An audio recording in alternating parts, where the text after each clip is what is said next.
Good afternoon or good morning, depending on where you are, everyone. Probably afternoon. My name is Gary Mitchell. I'm a Microsoft certified trainer. I've been training for over 15 years and mostly in the business intelligence world for probably the last 10 years, Azure being a major player there. I am going to go through several steps today. I'm going to show you an overview, and it is not an entry-level overview so much as an intermediate overview about what Azure is and what Azure has to offer. Then, after we finish understanding all about Azure, I want to show you a little bit about the interface and how it works in case you haven't had hands-on with Azure, and talk about how you could get your hands on. And then I'm going to spend a little time with GitHub, just a couple of minutes, to show you what kind of benefits you can gather from there. So that's what our day is going to look like. I'll try to stay right on time. Questions are good. If you have questions, just yell out, Gary, hey, can you help me here? And we'll see if we can't cover all your issues. If it's something that I don't know right off the top of my head, I'll be happy to research it for you. And I want to talk about Azure at large. I'm going to make these slides look large and together. And there we go. So this is about Azure administration, and it is a higher level than entry level, but that shouldn't discourage anyone. One thing that I will let you be aware of is that what we talk about now probably won't be the same thing tomorrow. Azure is highly volatile and it changes quickly. So you have to have a good attitude about change and say, how lucky I am to have the very latest versions of everything all the time. So, directions training, we've trained over 750 students in 70 countries. We've been in the business for 25 years, Microsoft certified learning partner. Been around the block once or twice. We're going to look at Azure administration, and then I want to take a look at the portal itself. And the portal is one of the fastest changing pieces of this puzzle. Then I'm going to do a little walkthrough and show you how to create a virtual machine, how easy it is. And then I want to enable you to download handouts from GitHub. That's a skill that you will appreciate over time. Whenever any resource is offered up, we're going to want to securitize it and say, here's a document and only these people should see it and only these people should be able to edit it. Along with saying who can do what, we need to authenticate users and say, who are you? I'm Gary. Can you prove that? Do you know Gary's password? Yes. Okay, you're authorized, but you don't have any permissions anywhere. Then, I'm sorry, you're authenticated, you don't have any permissions. Then I'll authorize you on some resource. So there's two pieces to this. Being authenticated with a domain controller, that's the way you'll understand it. And then authorized to do something with what we'll call RBAC. And we'll talk about that in depth in just a few minutes. Role-based access. So what this picture is telling us, and it's a little busy, but there is a way of working with Azure called a hybrid instance. And that's when your company is not totally convinced to move everything from on-premise out of the server closet into the cloud. So they may say, well, let's try a little bit and we'll see how it works. The dark blue blob is a Windows Server Active Directory. That's where you log into your company every morning. You're authenticated. The light blue blob is Azure Active Directory. There is an Active Directory instance in the cloud that works hand in hand with Active Directory instance on premise. And that means that users can be working on either side of the coin, not be aware that they are on premise or in the cloud. It's all a seamless presentation, which is a powerful way to work. I'll repeat the process as hybrid, a hybrid identity. So you're going to have an identity. I'm Gary, prove that. Okay, I believe you're Gary. Here's an account. I'm going to have an account that I will be responsible for that says, use this account to have access to different entities. There's an interesting word here called tenant, and this says it's a dedicated and trusted instance of Azure AD. An instance. This is one of many tenants. You may have a tenant for different entities in your company. There's thousands of different companies that have resources on the Azure cloud. One of the things that I'm going to say a few times is this: there's a hierarchy in Azure admin that starts with a subscription. You can't go anywhere, you can't do anything without a subscription. Generally, your company will say, okay, we're going to set up a subscription. Here's the access numbers for you. Then, once you have a subscription, you're in the game. Well, kind of. We then create a resource. What is a resource? It's a database. It's a virtual machine. When I try to create a resource, Azure says, sorry, you must have a resource group to put that in. And we'll see all this when we go into the portal. But the hierarchy at this point is there's a subscription you have to create a resource group. And in that resource group, you would create one or more resources, and you would be billed that way. So that's the Azure Active Directory. Remember, it's a hybrid instance. With these days, just saying, who are you? I'm Gary. What's Gary's password? All I have to do is look at that sticky note on the bottom of the keyboard to get that. That's not secure enough. And these days, we are opting for MFA, multi-factor authentication. So we can say, yes, it's good you know Gary's password, but what's his pet's name? What high school did he go to? Can I see your thumbprint? Can I see your iris scan? How about your face recognition software? Oh, take your mask off for face recognition. So your company may decide, I want 2 or 3 more than one authentication method. That's authentication to say who you are. That doesn't mean that you can go do things. It just means that we trust the domain controller who passed you in. Another big piece of this, you can really appreciate this if you are a manager, is self-service password reset. Microsoft servers say, okay, every month you got to have a new password. If I have to make new passwords for everybody in the company, it's overwhelming. But I can turn it over to you and say, you can reset your password, and it is protected in a lot of different ways.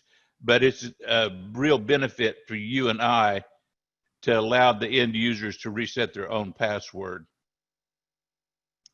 Everybody is going to have an account. Here's a username. What's the user type? is this person a guest or a member, an administrator? You must have an account. That's how you log in. AD Connect is the tool that puts together Active Directory on the domain controller on-prem and connecting to Active Directory in the cloud. Once you have turned on single sign-on, you can log into things on the cloud, on-premise, and the end users are not aware of where they've been parked to do their work. So the connect is what makes the hybridization, so to speak. Early implementations had some real problems. And the problem is, I can't guarantee anybody who doesn't work for my company. So there were many workarounds, but Microsoft says, we have made this an official way to conduct your business as B2B. Your clients, your users aren't in my domain controller, but I'll trust your domain controller to provide these users to me.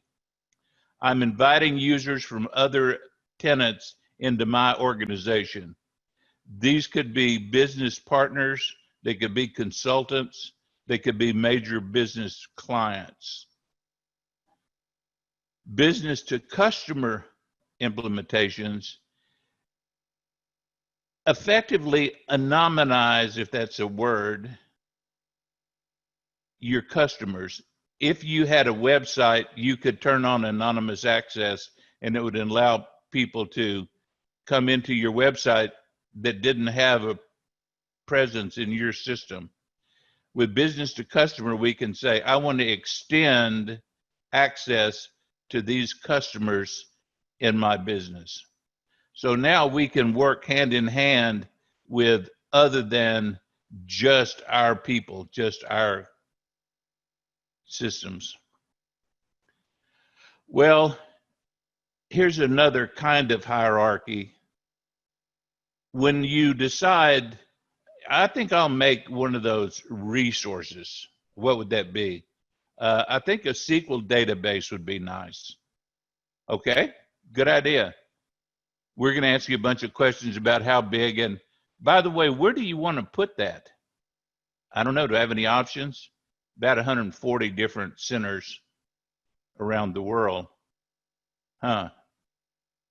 Well, I think because I'm in San Francisco, if I were, I think West US would be a good data center for me to put my database in. What if something happened in that region, there was a power outage? I would be out of business. So what I'm going to take advantage of is pairing. I'm going to say, yes, I like West US server for my database, but let's put another copy in the East US coast. So if the electricity grid was down along the entire West Coast, we'd still be up and running because we have paired the regions. High availability. And high availability means hopefully, more than likely, we won't be crashed and put out of business, but that's not guaranteed, high availability. What I may say is, let's take this a little farther and let's put a copy of the database in East, West US, and then UK. So I could have both East and West Coast utilities out and still have my sites up and running on the cloud in Europe. So we said, you're going to have a subscription. Your company will give you the particulars. Charges will go to that subscription. And this is an interesting slide. It shows that there are not one, but multiple subscriptions for this company. Why would we want to do that? Well, there's a development subscription, a testing subscription, and a production subscription. So the developers who are coding away all day will bill their time to the dev subscription. When we move that process into testing, then the Azure account will let us know this should be billed to testing subscription and ditto for production. So we're not having one subscription, but for management's benefit, we'll say, let's have 3 different subscriptions. Each one of those would have a resource group and resources in the resource group, 1 or more. Microsoft is really big on metrics and showing you how much money you're spending, where it's going. It shows you in a chart, as you can see here, plus graphically. You can see that if you set a budget here, they've got a $60,000 budget per month, and they're at $54,000 now. And if they continue at this pace, when will they hit their budget? More reporting, more monitoring than you ever could imagine. Another powerful piece of this story is a policy. I am going to set a policy that says all databases for this company must be located in the United States. That's a federal requirement for my industry. So some well-meaning individual says, I think I'll knock out a new database. That was really easy to do. And oh, look, it's cheaper if I put it in Ireland. Okay. You just run across some serious problems by allowing your data to be moved out of the United States. So I could set a policy and say, only databases of this size can be created, no larger, and they have to be created in the United States. Then when somebody tries to violate that policy, they'll get a friendly message that says, we can't do that. So I'll say, specify the resource types. I can only put databases in the US. Virtual machines. One of the things that's going to happen when you create virtual machines is it's just like building a hardware setup. You'll say, well, I need this many CPUs, this much memory, this kind of chip. So there's a shopping list of SKU, stock keeping numbers. When you create a virtual machine, you'll say, give me one of those. That's not quite powerful enough. I need 2 CPUs. I better upgrade to this. So there's a lot of benefit to having no upfront expenditure and the ability to size your systems the way you want them to be. Allowed restrictions. The next to the last row says require a tag and its value. In Azure, tagging is attaching metadata to data. So I'll say, here is a resource, and that belongs to HR. Printer equals HR. Then when I get a bill for that tag HR, I know who to send it to. Metadata attached to resources is tagging. Azure backup should be enabled for virtual machines. We're going to run across some really beneficial stuff. One of the keywords is managed.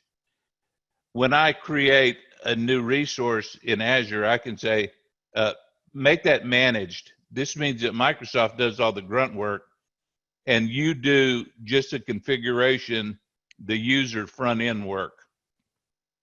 So one of the things that you would want to enable is, I would say, automatic backup. Azure backup service should be enabled for every system, every VM. Microsoft tracks a lot of information for you, and makes it available. And we saw an example of that when we saw how much we were being charged. But here is a different metric that says, how compliant are you? You got 12 non-compliant policies. Well, I better take a look at that, find out who's violating my policies. Constantly monitoring from the very first moment you create a resource, and you can check it out at any time. Microsoft is big on RBAC, role-based access control. And this kind of goes back to network administration. We used to make groups of people, put people into groups, and then give them permissions. And we kind of work the same way, but we create roles. And I'll say, I'm gonna make a role called backup person. And I'll put Joe and Jim in backup persons. When I do that, Joe and Jim will automatically have the permissions they need, no more, no less, than to back up, which is basically read access on everything. When Joe or Jim leaves a company, I can put Jack or Jill in that role, and they'll immediately have the resources they need to do their work. So we'll create fine-grained access management of resources. Get down to the nitty-gritty, say exactly what this person needs to do, and give them the resources to do it. RBAC, and you're probably familiar with that. I'm looking at a strange concept here, and I've been through all the text types, .ini files and XML and you name it. The new guy on the block these days is JSON or JSON, however you pronounce it, JavaScript Object Notation. And that's what you're looking at on your screen, is the definition of a role. What permissions does it have, and who do we allow to access that? So we're going to see text fields, text documents that represent what's right, what's wrong, what can go, what can't go. So you're going to assign a person to a role, and they would have, in this particular role, full delete, full write, but they can't elevate other people into a higher level. Here are the out-of-the-box role-based roles. Owner, that's a God account, can do everything, and delegate access to others. Well, you should imagine that an owner could do that. Contributor, can do almost everything, but cannot grant access to others. So I don't want you putting strange people in my domain. Reader, read-only access. And I could configure a person to manage user access and say, we have 50 new hires every 2 days, and you need to give them the correct permissions. I'll make you the user access administrator.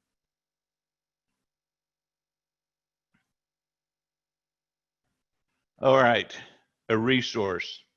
That's what we're working down from subscription, resource group to resource. Single service instance. You can't have a resource. What is a resource again? It's a database. It's a virtual machine. It's a storage account. You can't have a resource until you create a resource group. All right. That is a JSON file. I want to talk about this third entry for a minute. Azure Resource Manager.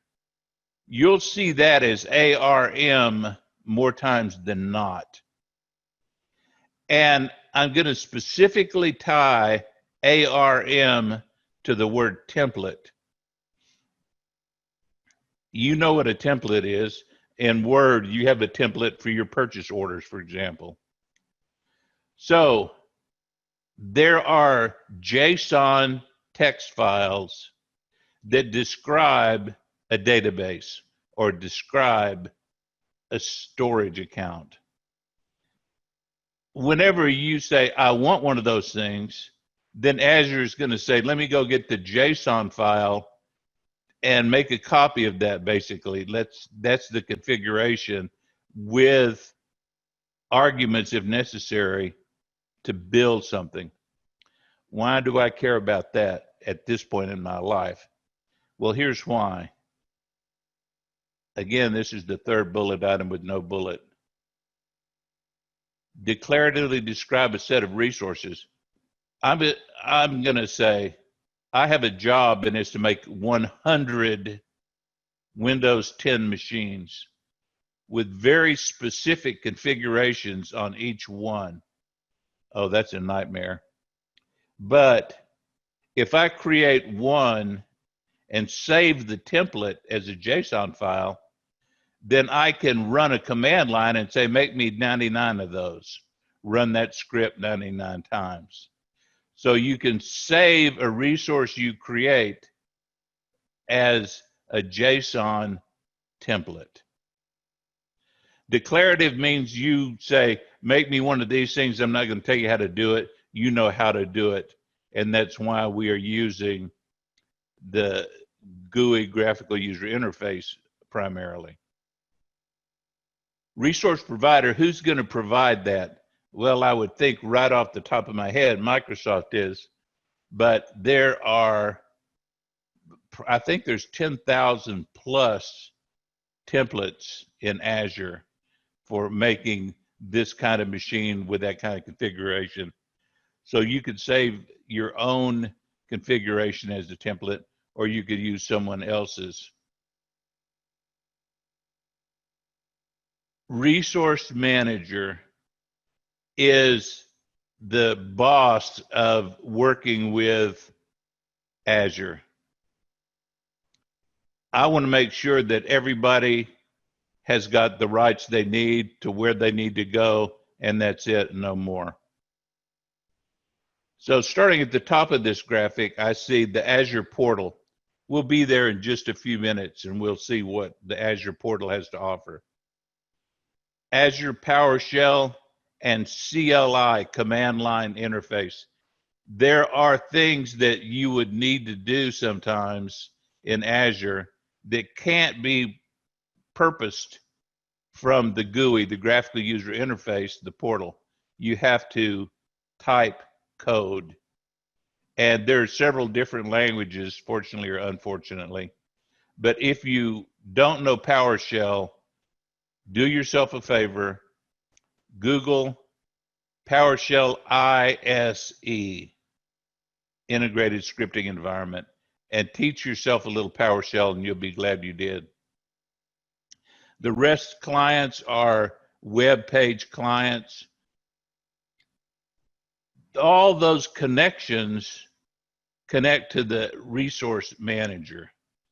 And I see that the resource manager is saying, whoa, before you go too far, let's authenticate you. Let's see who you are. Oh, take a look. I was authenticated with the domain controller. Okay, you're good. Now let me check and see if you have any permissions to go with that authentication. Yeah, I can go to the data store. Data storage is a big, big, big piece of this picture.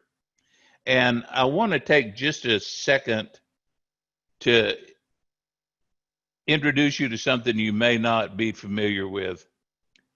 When I teach SQL Server classes, I frequently say, what's 2 plus 2? I get 4 a lot. And the answer is, it may be 4 if it's a number 2 plus a number 2, but if it's a text 2 plus a text 2, then the answer is 22. Okay, so then to handle that, we're going to say, in this column, only numbers go. In this column, only text goes. Data typing. Here's the bottom line of this question. I have an MP4, a video, I have a PDF document. How would I put that into a database? And the answer is blob, binary large objects. You're going to be overwhelmed with blobs in just a short amount of time. Blobs turn music videos, audio, Word documents, Excel worksheets into zeros and ones and store the zeros and ones in blob storage. Binary large objects. Backup is a good example of a blob destination. So the resource manager says, yep, you can go to this web application and check your balance, and you'll also have access to the data store. The database is underlying that web app. Virtual machine, service management. So bottom line is, in the middle of the picture, the ARM is authorized, then authenticated for resources from multiple providers. And I'm looking at the portal primarily as opposed to the command line. And the command line is actually in the portal, as you'll see when we get there. So there's an important unspoken context to this slide. This is resources grouped in a resource group, resource management group. If you delete a resource group, then you forever delete all the resources in the group. Gone, gone, gone. So you may accidentally do that yourself. Somebody being mean might do that. You can't have a resource without a resource group. So here I've got a couple of instances. I've got 3 resources inside one resource group, or 3 separate resource groups. Again, if I delete a resource group, everything in the resource group is gone forever. Is that good or is that bad? More times than not, it's bad, but it could be good if you're doing development, you're building a bunch of resources that are costing you money. And you say, okay, that's it. I've done my research. Everything works great. If you delete that resource group, it throws everything away and you're not going to be charged. People find out after the fact you owe so much money. How could that happen? Because you left this server running. You didn't shut it down. Resource groups have resources inside them. You can throw away resources that are inside a resource group one at a time, remove individual resources, or the resource group itself. I see in the left of this slide a resource group with 3 resources in it. I could delete the whole thing. They're all gone in one bite.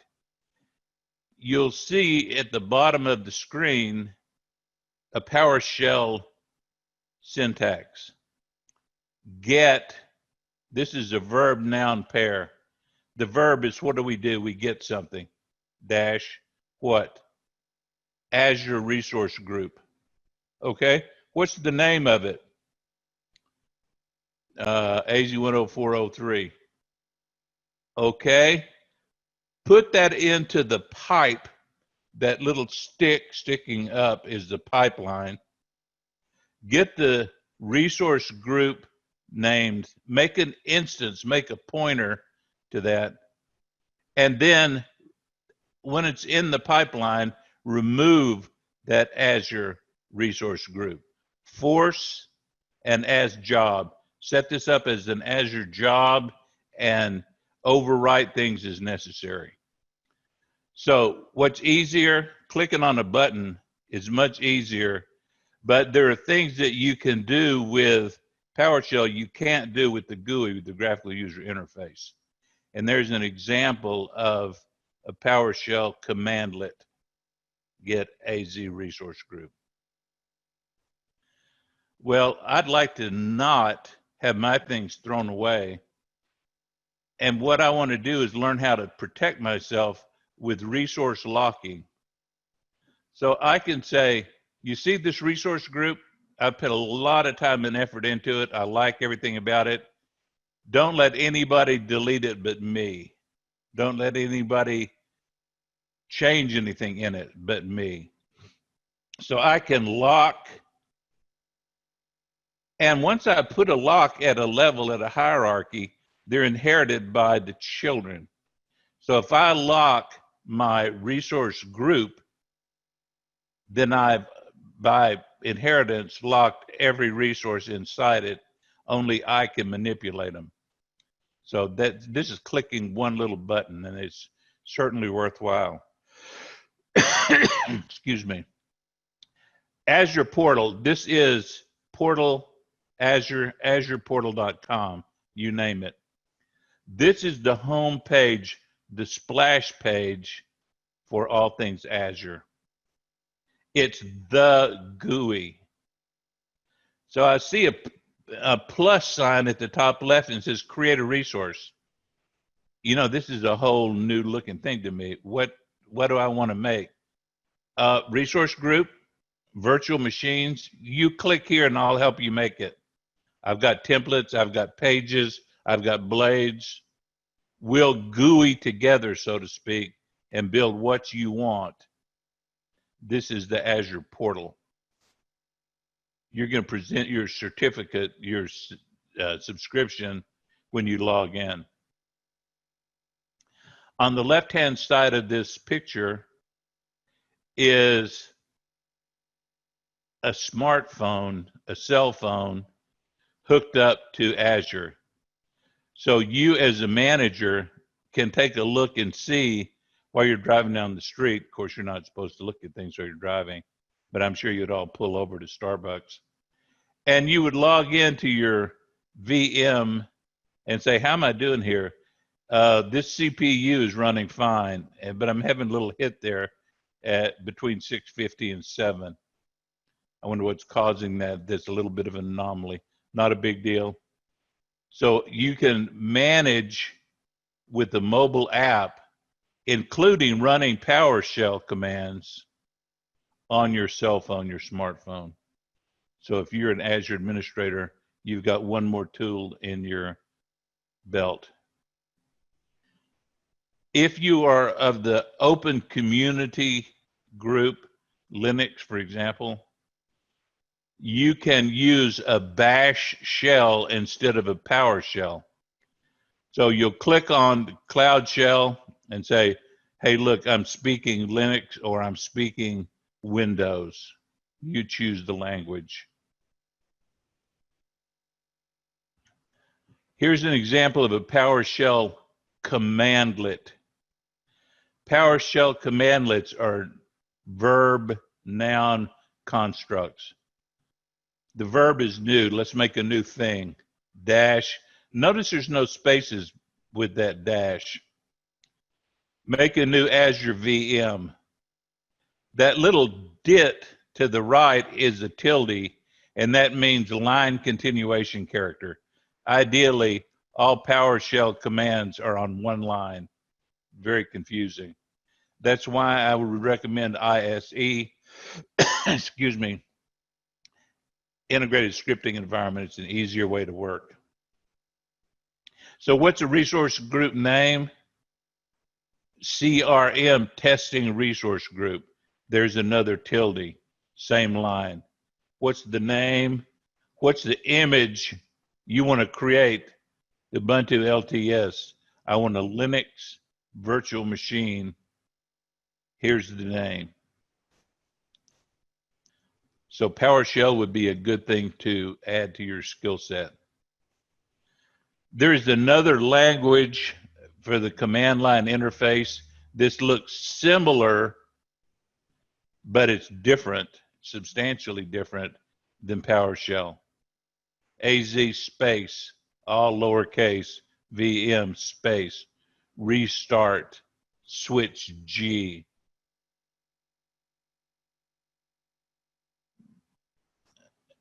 I may decide that I'm going to create a database and I want to make it replicable, repeat it over and over and over again. I can create a JSON, JavaScript object notation text document and save it as a template. This is simply clicking a button and saying, output this as a CSV document for me. So you can take advantage of the thousands of templates that already exist, or you could create your own for your company. This says, you like templates? You don't want to do your own work? How about creating a storage account? That's a lot of work. It's not really. But I'm lazy, so I'll say, hey, let's just do this. Let me just check the chat. It looks like we may have a question or so. Just hold on to your questions for just 1 second, and we'll get to them. This says 757 QuickStart templates. There's probably 1,000 templates. For the last time I looked, there's 900 plus. So create your own templates or use existing templates. And the first thing that happened in your company, in your building, was somebody put cables in the ceiling and in the walls, terminated them with Cat5 hookups, and then built networks. We do the same thing in Azure. We build networks, but there's no hardware, there's no software, there's no plastic involved. It's all ones and zeros. When you create a virtual network, it works like the network you have at work. And then you may say, I'd like to subnet that virtual network, no problem. And I'd like to take more than one network and hook them together. So here's a virtual network that's got subnets, and each has a NIC, a network card that's zeros and ones. It's an emulated network card. So I have virtual machines inside a subnet, inside a virtual network. And you can see that on-premise and in the cloud work together. So that enables me to see both sides of the picture as one. Subnetting, set an address range, and you're going to have public and private IP addresses. On the left-hand side are the virtual networks you've created, on-prem networks, VPNs if you got them. That is what you see on your side of the firewall, so to speak. On the right-hand side is the internet public-facing services. That is the dedicated IP address that you get from some registrar. Nothing new here, just a new way of doing things you've done before.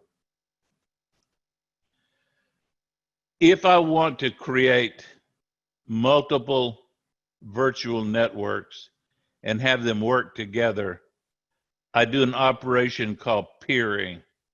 There's a couple of levels of peering, regional and global peering. So in region 1, I see a virtual network, and it is configured as a global network. And when I hook it into peering, it can see what's in 2 and 3. That's in region 1. In region 2, only 2 and 3 are available. 2 can't see into 1, 3 can't see into 1. But because they have connections to each other, you can see everything across the board. But what I want you to take away from here is putting together multiple virtual networks is called peering, and you can have the same protections and more than what you had in the server closet. One of the things that you want to focus on is storage, Azure storage. Storage for virtual machines, unstructured data, structured data. Structured data is like SQL Server, where there are schemas that say we've got these tables with these columns and these data types. A blob is unstructured. It's zeros and ones. So for our purposes now, we're going to build a lake, a data lake. We're going to throw blobs into the data lake. That means pieces of data information. And it could get messy with all the blobs floating around together. So I'm going to make something called a container, and this is part of an Azure storage account. So I'll say make a container called January and throw all the January blobs in there, and make a container called February. Throw all the backups for February as blobs in there. There is a halfway between structured data and unstructured data, and this is like logs. Logs have kind of the same structure, but you don't know which column has got the entity's name in it, for example. Microsoft says, well, if we're going to fake everything with zeros and ones, why don't we fake the hard disks? When you sign up for a storage, do you want an HDD, an emulation of a hard drive like you know it, or do you want an SSD hard drive emulation, much faster? So you pay a little more for premium storage, but you have the option of saying what kind of storage, how big, and what is the interface. Containers, massively scalable object, throw blobs into them. Azure Files, managed file shares. You have at sometime in your life stored all your data on the H drive. You thought that was local. That was a pointer to a shared file. Microsoft uses a file system to emulate that. So everybody in Azure is looking at a shared drive for backing up, for example. Azure Tables, no SQL. Structured query language is a great way to do transactions, but it's a little slowish. We may use different kinds of databases like NoSQL, non-SQL, and Microsoft has one. There's plenty of them out there. And then the last section there talks about Azure Queues. This is, you can think of it as your answering machine at home on your phone. If I called you, your phone would not answer, and it would say, send that message to the queue, which is the messages on your phone. Hi, this is Gary, call me when you get back. Then when you get back, you would look at your messages, look at your queue and say, here, Gary, here's a message back. It going to your queue. These queues, the way we're talking about them, are created by developers. And if I open up 1 million rows and do some work on them and then shove them off somewhere else, I'm going to make sure that there's room for the program to shuffle data back and forth between queues so it can work on it in different places. Okay. I see a fully qualified name, a target name, contosoblobs.blob.core.windows.net. Subdomain and domain form an endpoint. My storage account .blob. Every one of those says .core.windows, blob table queue. So when you put together a fully qualified name with the local address and core.windows.net, you get a connection to your storage account. Why do I care about that? I can back up to a URL. I can set my Windows server back up to go to that blob store. Images, documents, directly to the browser. Distributed access streaming, video and audio. One of the things about large graphics, large videos, is they have to stream in real time. You're not going to say, sit down and let this movie load for an hour and then watch it. You're going to say, I want you to stream that audio or video, load the first few clips, and then as we're watching the video, keep loading the rest of it. So that's blob storage. Blob containers is what blobs live in. And I can upload blobs. There's different kinds. I'll say, see that PDF document, upload that. Text binary files, it would be a block blob. If you want to do entire pages or append onto an existing page, then once you've determined what blobs you've got and what they look like, you can say, I want this blob storage, this particular backup, to be hot. I want it to be ready to move, copy, input right now. Or I could take a little while, so let's set that as a cool tier. I only look at that data once every 6 months or so. Well, it costs less to keep data on a cool tier than on a hot tier, which makes sense.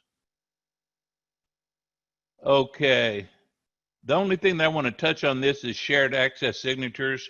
When you have data that's protected in Azure, I could say, I want to share this data with Joe, and I think I'll give him these permissions that start at 8 o'clock tomorrow morning and are finished at 4 o'clock, and that's all he has.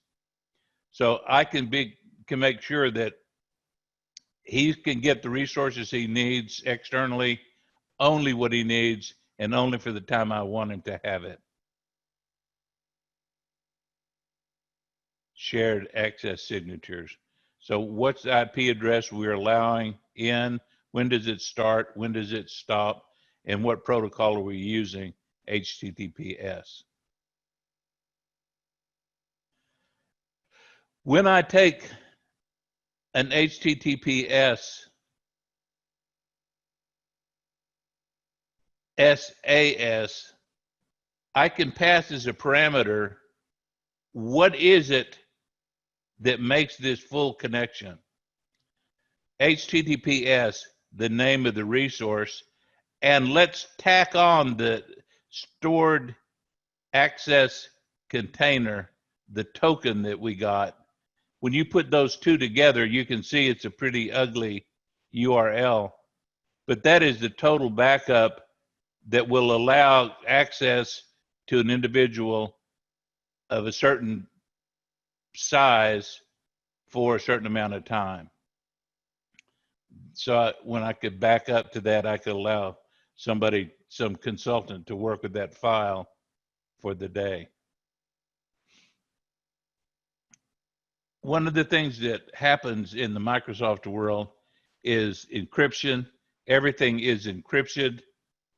So storage, service, encryption, you can create a locker and store the encryption keys in it. Or you can use the built-in default Microsoft managed keys.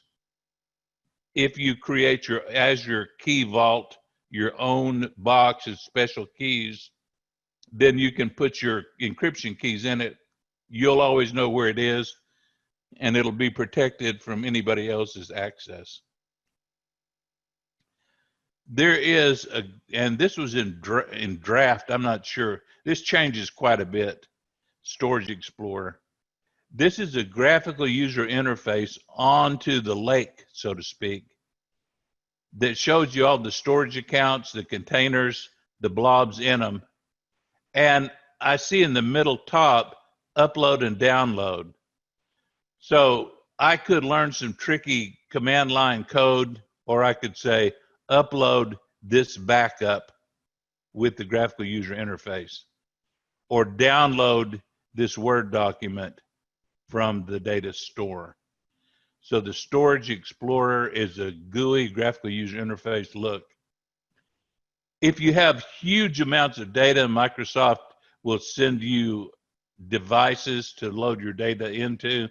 Then they'll send it to their data center, read it into hard drives on their system, and then send you, give you access whenever you need it. So 8 terabytes, a petabyte data box heavy. You can imagine how much data that is.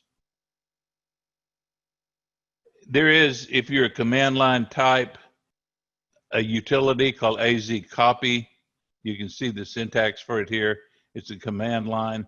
What is interesting about AZ Copy is the same syntax for Windows, Linux, and Mac. So this is a way to copy from blobs into storage.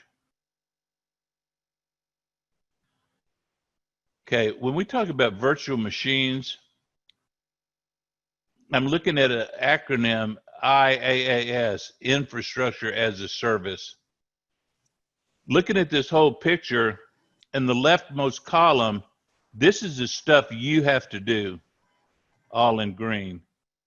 If you sign on for a virtual machine, for example, Microsoft says, I'll handle the computing processes, the network, and the storage.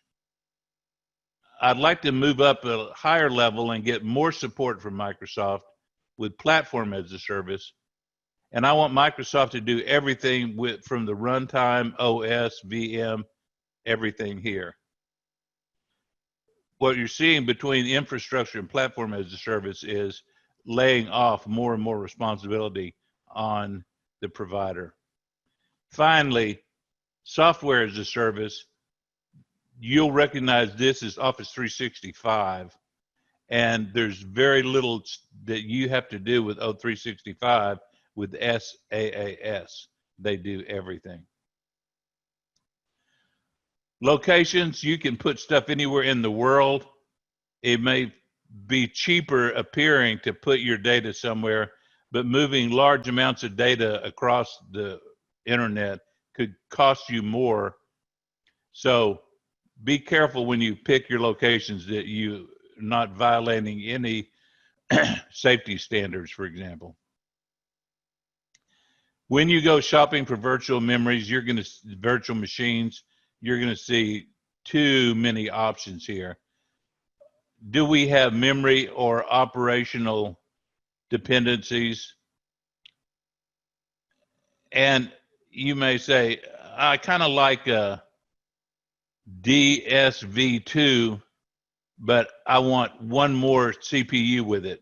So you can build your own virtual machines to your own structures, or you could use existing virtual machines. When you create a virtual machine, you'll need to make an operating system, a disk. Again, just like you would have a hard disk on your server, only it's virtualized, it's zeros and ones. Manage the storage accounts, managed and unmanaged.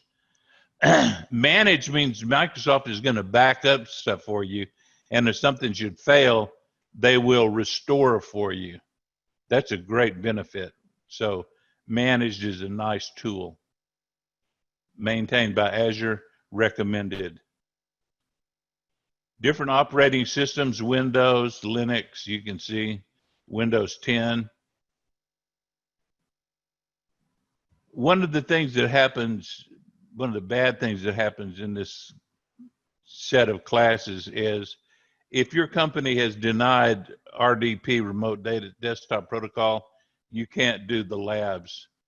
The connection from your computer to a virtual machine is an RDP connection. And I'm going to show that to you in just a minute.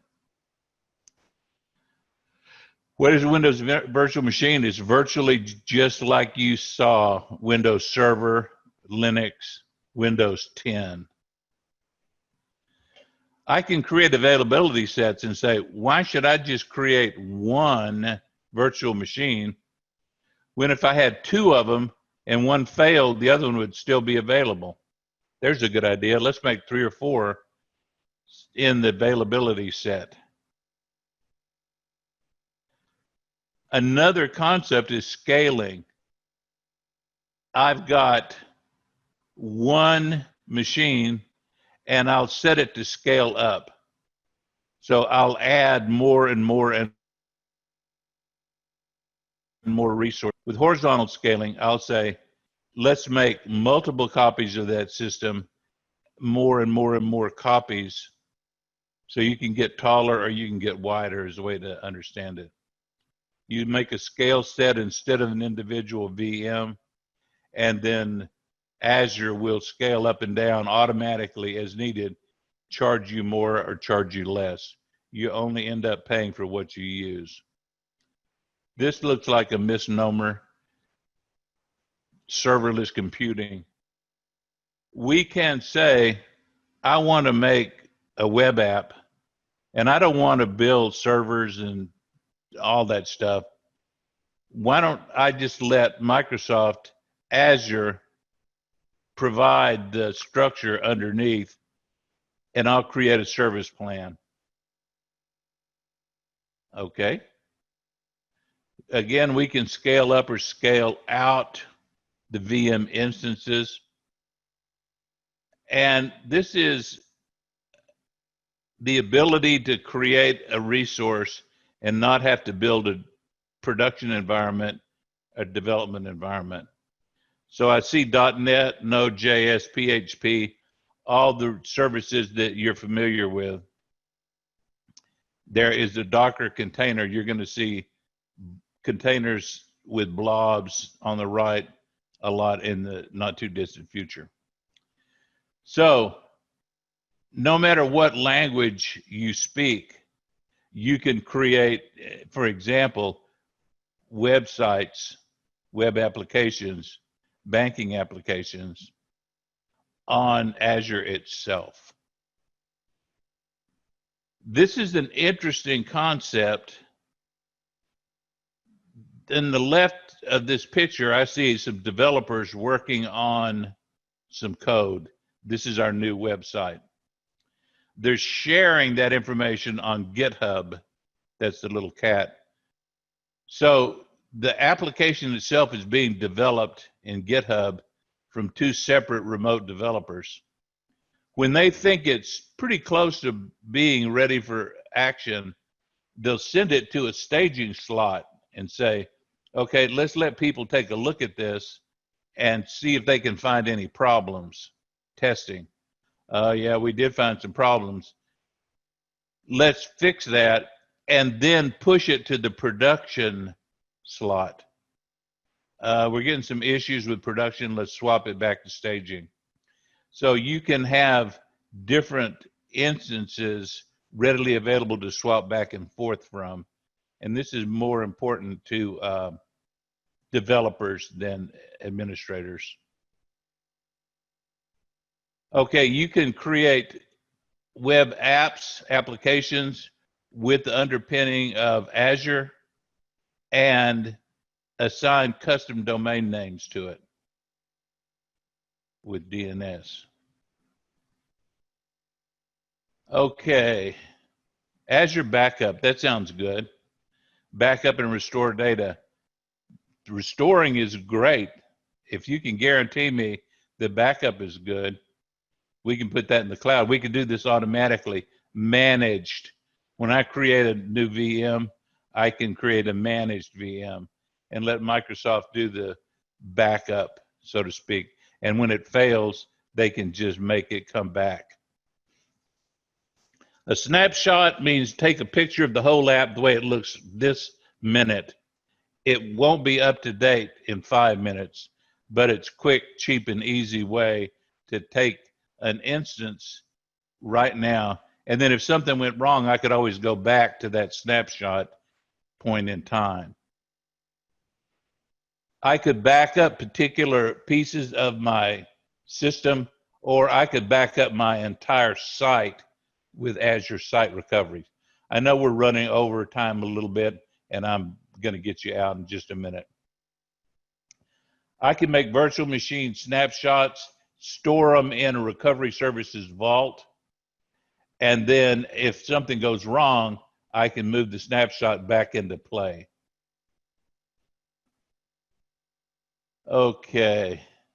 If I have a lot of resources that need to be backed up, I can get a dedicated backup server. Virtual machines, files, folders, volumes. I can send that to backup server and put it in the cloud. That's the key. If you're going to protect your data, you need to get it out of the building, and putting it in the cloud is about as far out of the building as you can get. Okay, if you elect to prepare, and you can see this is a convoluted process, you can create a failover system so that if one of the regions fails, an entire new region will come online. That's more than just backing up and restoring. That means that there are multiple up-to-date copies of your site stored at all times. Azure monitoring, anytime you create a resource, as soon as you do, Azure starts monitoring it. And you could use Power BI, for example, to connect to that monitoring information and upload it, download it. Okay. There is a best practices tool called Azure Advisor. And when you turn Azure on and you use it for a while, it'll say, you know, I got some problems with your security settings. Do you want to see? How about performance? How about cost? I could save you $36 a year. Well, that's not a lot of money, but if it was $3,600, we'd take a look at that. So the Azure Advisor is kind of an AI thing that will help you maximize your resources. Anytime you create a new resource, it's going to be logged immediately, and those logs will be stored. You'll manage where they go and how long they live. We can then query that log. Here they're saying, I'm looking at 2 different subscriptions in the last 6 hours. What's happened? Why did this system crash? I could also set up alerts for Azure Monitor and say, if too many people try to log in with no password, fire an alert and let me know. If our databases are 95% full, fire an alert, let me know. So, questions? I want to look at chat. Okay, sorry, no mic, I hear you just fine. Is it possible to create sub-resource groups? No, you'll just create multiple resource groups. Can you move resources from one resource to another? Yes, absolutely. They just can't be in one. Okay, there is a 4-day class that covers what we've looked at here in 1 hour, AZ 104. What I'm going to do is say, let me give you my email address. Okay, G Mitchell, 2 L's at directions, plural, training.com. Thank you very much for coming.